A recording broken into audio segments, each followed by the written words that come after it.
উনি মিস্টার আতিকুর রহমান, 32 বছর বয়স। উনি আসলে আসছে কুড়িগ্রাম থেকে, কুড়িগ্রাম রাজারহাট থেকে।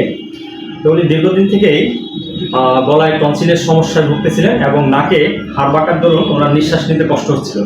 তা আমরা ওনার একসাথেই নাকের হাড় বাঁকার অপারেশন, সেপ্টোপ্লাস্টি করে দিয়েছি এবং গলায় টনসিলের অপারেশন করছি।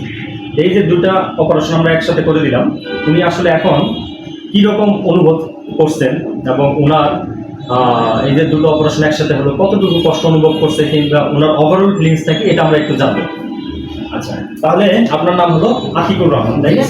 আচ্ছা, বলেন তো আপনারা সংক্ষিপ্ত করে বলেন যে আপনার আসলে কি সমস্যা ছিল? জি স্যার, আমার নাকের হাড় পাকা ছিল, শ্বাসকষ্ট ছিল, প্রচুর শ্বাসকষ্ট ছিল, প্রায় আমার মাথা ব্যথা করতো। আচ্ছা, এই জন্য অনেক দিন করে অনুভব করছি। তার সাথে প্লাস টনসিলাইটিস ছিল। অনেক ডাক্তারের কাছে গেছি, উনি অনেক ওষুধ লিখে দিছে, কমতো প্লাস শীতের দিন অনেক বাড়তো। সেই সাথে এখন অনেক দাদা সহ্য করতে না করে প্লাস আপনার নিকট আসি, অনেকের কাছে শুনি নাকিমুল স্যারের ভালো চিকিৎসা দেয়, তারপরে বলেন ডাক্তারের কাছে যাও, আমরা আপনার শরণাপন্ন হই। হওয়ার পরে এখন আপনার মারফতে এখন অপারেশনটা করলাম। প্লাস আমার যে অপারেশনটা করতে যে দুটো মিলে অপারেশন করছি, অন্যান্য জায়গায় অনেকগুলো টাকা চাইছে। প্লাস আপনার এখানে আসার পর আমি অনেক সাশ্রয় মূল্যে আর কি দুটো অপারেশন করতে পারছি। যেহেতু আমরা গরিব মানুষ, একটা ভাঙা অপারেশন করে তাহলে ব্যয় ভোল্টের বেশি, দুটো আলাদা কষ্ট বেশি, মানে দেখা গেলে 15,000 চাইতেছে, দুটো হলে 30,000। সেখানে আমি অল্প করে আমি দুটো অপারেশন পাইলাম। প্লাস আর কষ্ট যেটা কথা বলছেন স্যার, কষ্ট স্বাভাবিক, যেটা হওয়ার কথা সেটুকু হয়েছে, কিন্তু বেশি অনুভব করি নাই। বেশি অনুভব না বেশি অনুভব। দেখেন, আপনার তো দুটো অপারেশন একসাথে হয়েছে, নাকেরও ব্যথা আবার গলার ব্যথা, তাহলে তো দুটো মিলে একটু কষ্ট বেশি হওয়ার কথা। কিন্তু যে ব্যথাটা আপনি আসলে যে ব্যথাটা পাচ্ছেন, এটা সহ্যের মাঝে কিনা?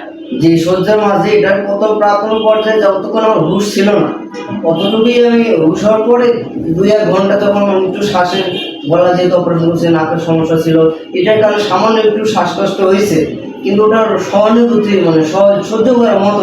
আলহামদুলিল্লাহ। এখন আপনার এই যে নাক দিয়ে নিঃশ্বাস নিতে কোনো অসুবিধা হচ্ছে কিনা? তাহলে আমরা একটু দেখি ওনার ওভারঅল কি অবস্থা। আলহামদুলিল্লাহ, নাকের কন্ডিশন খুবই ভালো, এই পাশে খুবই সুন্দর আছে ইনশাআল্লাহ। দেখি গলায় কি অবস্থা। হ্যাঁ, মোটামুটি একদম হিল হয়ে গেছে আলহামদুলিল্লাহ। তো যাই হোক, তো উনি দুটো অপারেশন একসাথে করছেন এবং উনি একটু শক্ত মানুষ, এই জন্য দুটো একসাথে সহ্য করতে পারছেন। তবে উনি যেটা বলেন সেটা ইম্পর্টেন্ট, যে দুটো অপারেশন একসাথে করাতে ওনার আর্থিক যে সাশ্রয় এটা হয়ে গেছে এবং বারবার অজ্ঞান হওয়ার উনি একবারই দুটা কাজ হয়ে গেছে। এটা কাজে যারা সহ্য করতে পারবে, দেখেন আমি বারবার বলতেছি, যারা সহ্য করতে পারবে তাদের ক্ষেত্রে এবং যদি বডি ফিট থাকে, তাহলে একসাথে নাকের অপারেশন এবং টনসিলের অপারেশন করা যেতে পারে। আমি দর্শকের উপর কিছু বলার কথা। জি হ্যালো ভাই ব্রাদার, আপনারা ভালোভাবে শুনেন যে কিছু কিছু ডাক্তার আছে যে সামান্যতম মানে যে ব্যথা হয়ে গেলে ওরা মনে করে ওটা বিশাল বড় আকৃতির ধারণ করে কথা বলে, যা ওটা মনে ভয় দেখায়। কিন্তু আমি স্যারের নিকট আসার পর আমি এতটুকু উপকৃত হয়েছি, উনি যে কথাগুলো বলে কথাগুলো অনেক সুন্দর। যত বড়ই সমস্যা থাক না কেন, উনি সেই সমস্যাটাকে এত মানে ছোট ইয়েতে দেখে যে মানুষের রোগ মানে 50% ভালো হয়ে যায়। তার কথাবার্তা অনেক আমার ভালো লাগছে। সেই সাথে আমার আরো ভালো লাগছে যে স্যারের আরো অ্যাসিস্ট্যান্ট আছে আমাদের ভাই, আমাদের সালমান ভাই, অনেক সুন্দর মানুষ, অনেক সুন্দর সুন্দর কথা বলে। এনাদের সবার ব্যাপারে আমার ভালো লাগছে। আশা করি আপনারা যে কোনো সমস্যা হলে, নাক এবং গলার যে কোনো সমস্যা হলে এই স্যারের শরণাপন্ন হবেন, তাহলে ভালো পরামর্শ পাবেন। এই তৈরি আমি বলতে পারি আলহামদুলিল্লাহ। আচ্ছা, আলহামদুলিল্লাহ, জাযাকাল্লাহ খাইরান। আপনি আমাদের প্রশংসা করলেন, আমরা যেন আপনাদেরকে সেবা দিতে পারি। ধন্যবাদ। আসসালামু আলাইকুম। ওয়ালাইকুম আসসালাম। আসসালামু আলাইকুম ওয়া রাহমাতুল্লাহ।